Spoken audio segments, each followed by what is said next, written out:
Earhole Audio.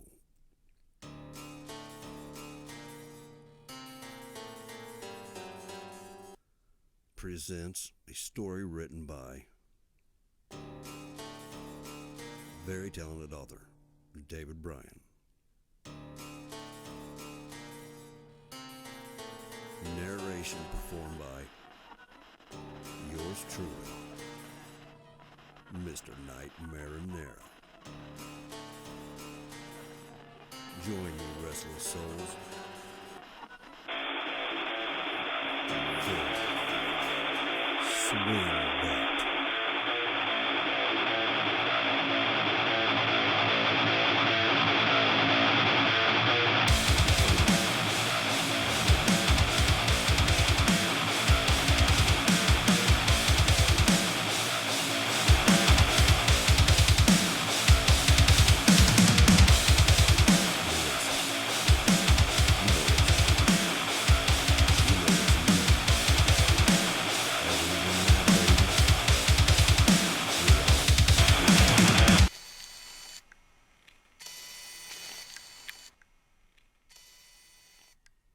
My head was throbbing, and my frustration was rising to its boiling point due to the current state of my kitchen, cluttered with the chaotic mess of the remodel. Scratching my sawdust-sprinkled beard, I growled to no one in particular, "Where's my goddamn hammer?" The living room television was blaring a constant droning string of whiny proponents of the different presidential candidates and argumentative retorts from political pundits, all clamoring for their 15 minutes of fame. I cocked my head towards the living room when I heard the familiar dramatic music that typically signaled some new important update. Election 2020 flash up, only from DUM Network. We're bringing you the most updated poll numbers from around the country as fast as they can count them and get them to us. That's right, Alex, and it looks like it's going to be a tight race. Both candidates must be white-knuckling their scotch on the rocks in anticipation. LOL, Tom, I know that I should use a stiff drink right now, Alex said with a chuckle, thinking that he had just stated the most cleverest of funnies. Hold on, Tom instructed with an index finger pointed up and his other hand cupping his ear, indicating intent listening to his in-ear monitor. The newest numbers we're getting has, the reporter pausing for effect, Biden taking a slight lead with, again with the damn pause, I thought, 38% of the precincts reporting. Fuck that, I hollered as I flung the remote toward the TV. The cuff of my flannel snagged the mouth of my ice-cold beer and sent it flying. The sound of shattering glass and plastic remote pieces exploding resonated loudly. Bullshit, I grumbled, stepping over the mess and opening the fridge to retrieve another beer. There was my framing hammer, nestled between the six-pack, now 4, and the cold pizza that was my lunch. I grabbed my framing hammer, then slammed the fridge door, hard. The impact sent silly-ass magnets and irritating sticky reminders from my wife cascading to the floor. Only one remained stuck steadfast to the still, shuddering fridge. "Don't forget to vote, honey." Smiley face for emphasis. My nerves finally came to a head, sending me into a rage. I burst through the front door, red-faced, and began to scan the neighborhood. 2 yards down, I saw a Biden sign in the front yard of my neighbor Billy. He was mowing his lawn with pep in his step and a dumbass grin plastered across his face. I leapt from my porch onto the front lawn and quickly headed his direction, my hammer gripped in my fist hanging at my sides as I approached. "Hey, Jimmy," he said to me with that goofy-ass grin while simultaneously turning off his eco-friendly mower. "Just look at it," he said, beaming with that smug, self-important, "I'm doing something for the planet, but not if it'll inconvenience me look. Ready for a change?" he asked while motioning to the Biden yard sign, with his gas-guzzling SUV in the background. "Yeah, I suppose," grumbling under my breath. "Did you go vote yet?" Billy began to answer. "Not yet, buddy boy. As soon as I interrupted rudely, swinging the hammer swiftly from my side and smashing violently in his smug mouth. Teeth propelled from his face, bedazzled by bright red specks of blood and shiny spit. "What the fuck?" he tried to say while falling backwards and raising his hands in an attempt to protect himself. What the is what actually came out as moist, sloppy blood bubblets spewed from what was remaining of his mouth. His bottom lip resembled the beef jerky that I had paid way too much for at the Quickie Spendy Mart earlier. A bloody, flapping strip of torn meat, barely attached to his face, dangled and slapped his chin. Billy continued falling back into his freshly trimmed shrubs at the base of his porch, as I continued to swing the hammer maniacally at his head. There was a thudding, dull sound of fleshy scalp tearing in combination with the sharp cracking of his skull, fracturing into jagged shards that were being driven deeply into his brain. Gritting my teeth, I admonished him. "You should have voted sooner." Every pulpy thud accentuated each syllable. Blood, gray matter, and scalp mashed with his hair combined into a slimy string whipping back and forth, tracing the arc of my hammer. Sweating and breathing heavily, I stopped swinging when I noticed a glistening tall glass of ice-cold lemonade on the railing, and I helped myself to a long, refreshing drink. My lips puckered from the tart, lemony sweet beverage, and I peered above the rim of the glass, searching my surroundings for any nosy neighbors. The ice cubes bounced off my teeth as I downed the whole glass. I smiled a satisfying grin. "Thanks, neighbor," I said to Billy with a pawky smirk, pitching the empty glass at his lifeless body. I turned and calmly walked away, continuing farther down the block. Feeling better than I had been earlier, and with a renewed sense of patriotism, I had a slight skip to my step, the hammer becoming my baton as I lifted it up and down and up, while I sang an uplifting rendition of "I'm a Yankee Doodle Dandy, I'm a Yankee Doodle Boy." Suddenly, my voice hitched as I noticed a big white passenger van idling at the front entrance of the senior center. A banner hung loosely from the side of the van stating "Shuttle to Polling Station." "How fucking convenient," I said to myself as I approached the open side door. "Sir?"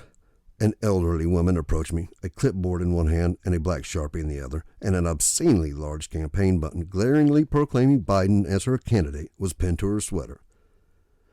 I looked at her and smiled sweetly. "Yes, ma'am." "Are you on the list, honey?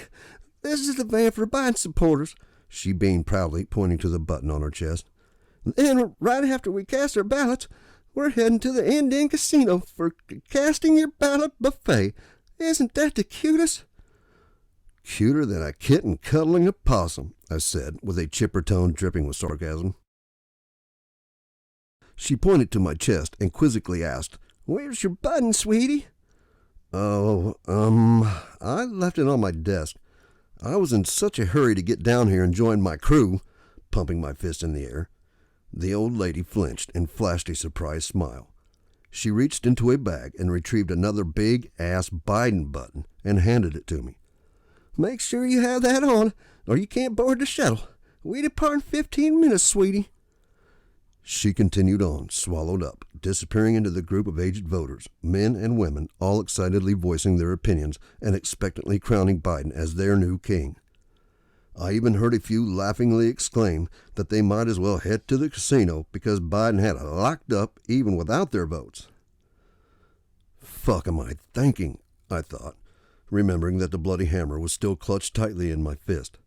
"Thank you," I told a woman seated at a table as I quickly snatched a Biden bag and deftly dropped the tool into it.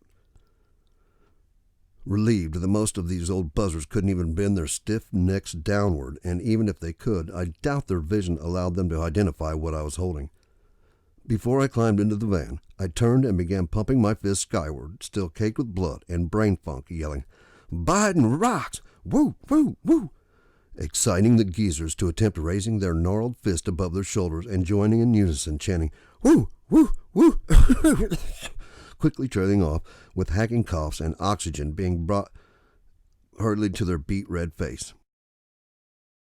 Smiling, I jumped in the van, taking the empty spot of the bench seat directly behind the chauffeur. A dark-skinned fellow, eyes disguised with dark sunglasses, graying whiskers sprouted from his chin like a newly planted lawn, his jaw working overtime, chewing what I thought must be an overly large wad of gum. "Hey, pal, how you doing?" I asked him as he scrutinized me from the rearview mirror. "Fucking Trump! Fucking Republican fucks!" he loudly bellowed with a Middle Eastern accent.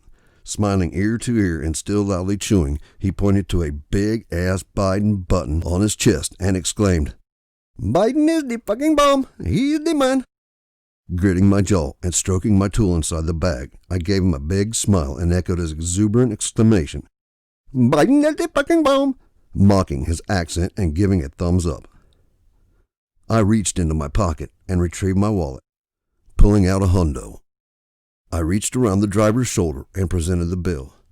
Crusty blood flaking from my fist, I whispered menacingly, "If you want to keep living the American dream, go get yourself something nice and beat it." "Sure, no grief, my friend." Panicked and reaching for the money and door handle simultaneously. "Leave the shades," I growled as he leapt from the van.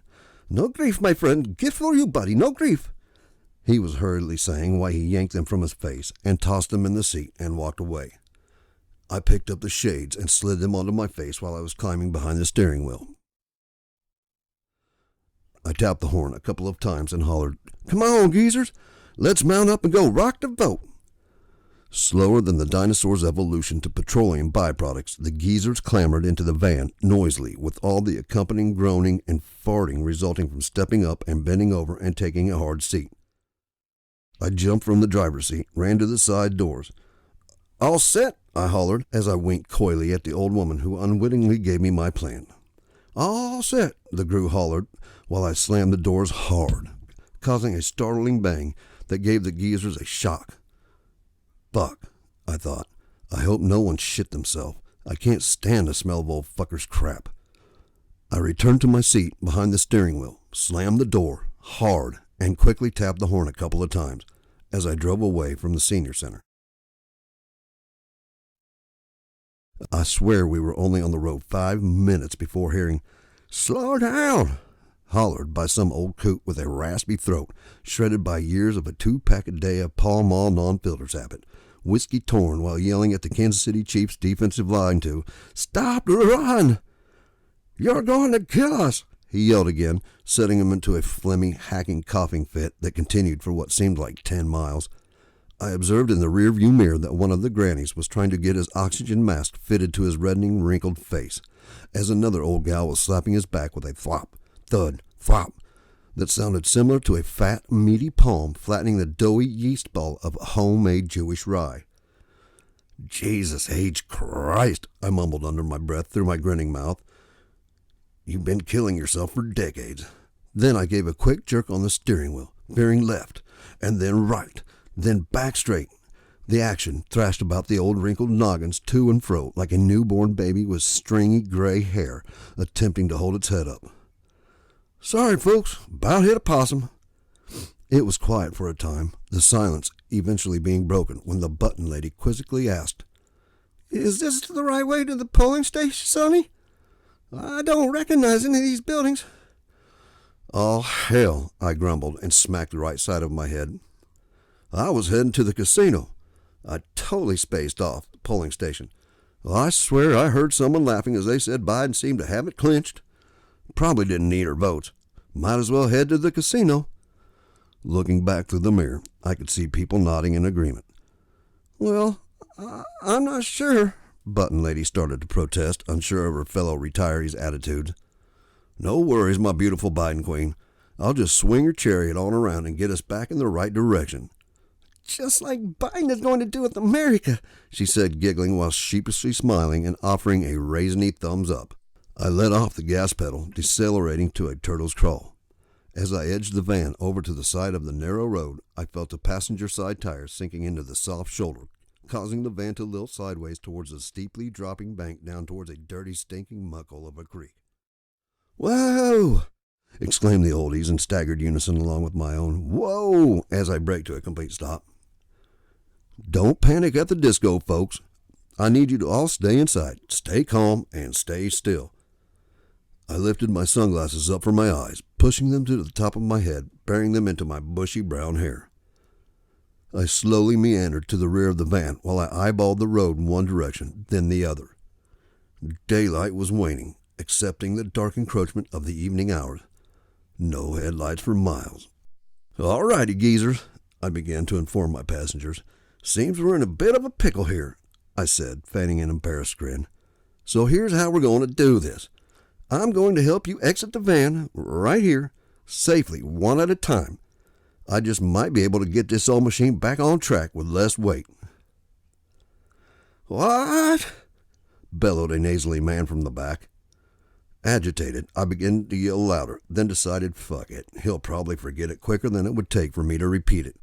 "If you would, madame," I offered big button lady my hand, nodding towards it. She gripped my hand and slowly lifted her butt off the seat and eased her way to the side step and down to the ground. Aw, heck, I gotta grab something. Sidestepping her and opening the passenger door, I retrieved my hammer. "Now I can get to work," I snarled with bristling excitement as I raised the hammer high. Just then she turned in my direction. I intended to swing the hammer into the top of her head, but she caused me to miss, instead swinging it directly into her big-ass Biden button, driving it, along with the fabric of her top and her saggy tit flesh, smashing through her ribs, then coming to rest in her lung. A sloppy, wet whoosh of bloody air whisked in my face, tidbits of crimson, clotty morsels freckling my face. "But why? She attempted to murmur while I viciously began to yank my hammer free from the hole in her chest. "Why not?" I grunted, placing my right boot into her stomach for leverage, pushing her body backwards while simultaneously yanking the hammer harder. I was delighted to suddenly feel the hammer pull free with a meaty, ripping snap, sending the old biddy tumbling down into the dark, dense overgrowth of weeds that lined the creek. "Next!" I hollered as I stepped back to the door. A gnarled-faced geezer donning his oxygen mask, the coughing till his coffin coop, reached for my hand, and I began escorting him from the van. Suddenly, I had a flash of anger, recalling his irritatingly, sickeningly phlegm-fest. The thought of it made me retch slightly. The hammer crushed right through his oxygen mask, sounding like a plastic milk jug half filled with the spoiled milk, crumpling and spilling its lumpy, thick contents. "Holy shit, that's sick," I said, when I saw that the mask was shoved deeply into where his nose and mouth used to be. The oxygen tube snaking somewhere down his throat was hissing in a tone that sounded like breathing into a paper towel tube. Deep, breathy sounds. I extracted the hammer, and staring into his shocked, yellow eyes, I reached into my pocket and retrieved my big. In one coordinated effort, I brought my lighter to his mangled mouth, grabbed the collar of his shirt, and with a menacing tone I uttered, "Let me light that for you." I sneered, striking the lighter as I yanked him out, propelling him toward the drop-off. I heard a low, hollow whoosh that welled to a heat-intensifying howl, followed with a sharp thwomp. His skull exploding sent shrapnel of bone and brain matter indiscriminately showering the area around him. His headless, flailing body continued to float above the weeds until a splash, followed by the hissing, bubbly sound of squelching as the heated meat of his neck stump made contact with the cold water of the polluted creek. Smoke lingered in the air and lazily swirled around me, and smoothly snaked its way into the van. Shadowy silhouettes danced in the dome light's glow like a sultry burlesque dancer undulating under the soft yellow spotlight of a seedy theater. The smoke carried along with it the acrid, putrid, nauseating aroma of charred flesh. "What's that smell?" someone asked. "Is that Melvin smoking again?" "I see smoke. Are we on fire?" asked someone else. "I gotta take a goddamn piss. Move out of the way, you bunch of old buzzards. I'm next." The van's dome light was the only thing illuminating the interior. Outside, though, was pitch black. I offered my hand to the man as he was haunching his way towards me. "I don't need help, you little shit," he sneered, smacking my outstretched hand away. "I used to crawl in and out of my Sherman tank back there and double too. I didn't need help then, and I don't need help now. So step aside and let this old soldier take a piss." Ungrateful old asshole, I thought as I smiled and stepped aside. Crunch! The hammer sunk with a moist squish that reminded me of a wet, soppy sponge gurgling when I would squeeze it in my fist. I swung the hammer just as his left loafer made contact with the soil. The forward motion combined with the hammer's impact to his head almost pulled me along with him, tumbling down into the darkness.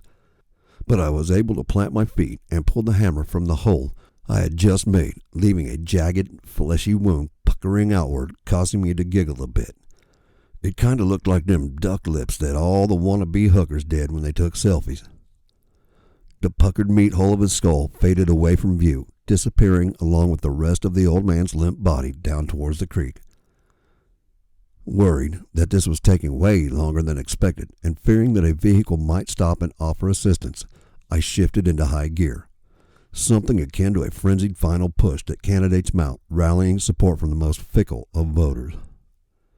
Reaching into the van, I began grabbing for whatever gray, silver, or blue-haired, no-haired seasoned citizen was close to me and snatched them out of their seat. "Thanks for your boat!"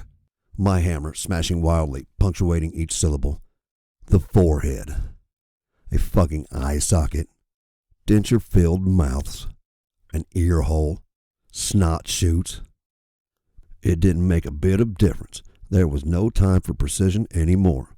Sweat was soaking my t-shirt, and dark crimson blood interwoven into the fabric was congealing and holding fast pasty, chunky, meaty globs, skull fragments, and the occasional tuft of blue hair or strands of coarse gray hair. The same gooey shit fell from my hair and face as I wiped it away with my forearm, flicking it away with an audible splat as it hit the floor. I was like a machine, churning out widget after gory widget. Mindless, my timing impeccable. With robot-like precision, I heaved bloody, twitching bodies from the van off into the bank towards the creek. Dead or dying, those old buzzards were flying. Grab, smash, crunch, bash, pivot, toss. Grab, smash, crunch, bash, pivot, toss. I absentmindedly began imitating the sounds of whirring gears and turning motors in conjunction with each of my actions.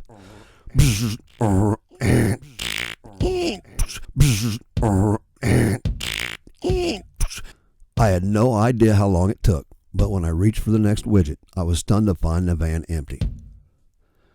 I reached up to the dash and engaged the hazard flashers. I reached over to swipe the oxygen mask from an oldie but not goodie geezer.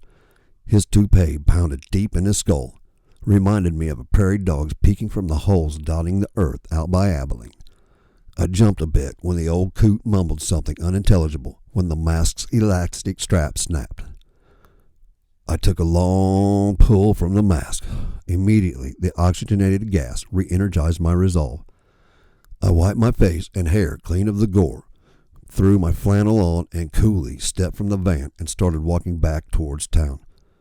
My thumb, moist with the fresh blood of old fogies, up in the air, fishing for a good Samaritan to give me a lift. It wasn't long before I noticed the trees and roadway were slowly being illuminated by the headlights of a vehicle approaching from behind. Just as quickly as I noticed the lights, a newer model Ford F-150 passed me by, kicking up a cloud of dried dust. Suddenly, the dusty plume was awash in the blood-red glow of brake lights, casting an eerie crimson fog surrounding the road. The truck's reverse lights almost blinded me as the truck whined backwards towards me. As it neared closer, I couldn't help but notice a big-ass bumper sticker that read, "This here chump supports Donald Trump." Catchy, I thought to myself. The truck stopped, and I could see a hunting rifle mounted in the back window. "Need a lift, partner?" the driver asked with a drawl. The red-hued dust crept into the cab of his truck. Lifting his Stetson cowboy hat up so we could see eye to eye with each other, he waited for my answer. "Hell yeah," I replied, faking my best redneck impression. "Well then, jump on in." He smiled and spit a long, stringy, brown goop of tobacco out of the window, leaving a trail down his beard and down the door. "Thank you much," I said, jogging around to the passenger side and hopped into the seat. I slammed the door and turned his direction, asking, "Going into town?" He shushed me while turning the volume of his stereo system higher. "Special election update," the news radio announcer stated with a serious tone, "with more precincts reporting in." "What's the damn deal with the pause for effect?" I screamed in my head. "It seems that Biden's lead is in question, with more votes for Trump." "Come on. Being tallied, it's not over by any means, people. But those of us here at KZOR 100.8 FM have extrapolated the numbers out, and we predict..." I'm gonna hammer that reporter's fucking face if I ever see him, I accidentally thought out loud. Huh? The redneck questioned. That Trump will be victorious. Whoa-wee, ain't that something? The driver hollered, startling me when he slapped his knee with a loud smack. Well, that's where I'm heading right now. Got to vote for my boy D. Trump before the polling station closes, he hollered. Smiling ear to ear, he stomped the gas pedal to the floor, launching the Ford faster. Buckle up, he laughed before flipping to the FM dial and blaring Mr. Red, White, and Blue by Coffee Anderson. Damn, I thought to myself as I tightened my grip on the handle of the hammer. Here we go again. This one is for my lovely wife, Nikki, for her birthday on December 1st. If it wasn't for her, you guys wouldn't be hearing my voice. Take it or leave. I love you, baby. Happy birthday. After that, I need you all to please subscribe, share, subscribe, like, share, subscribe.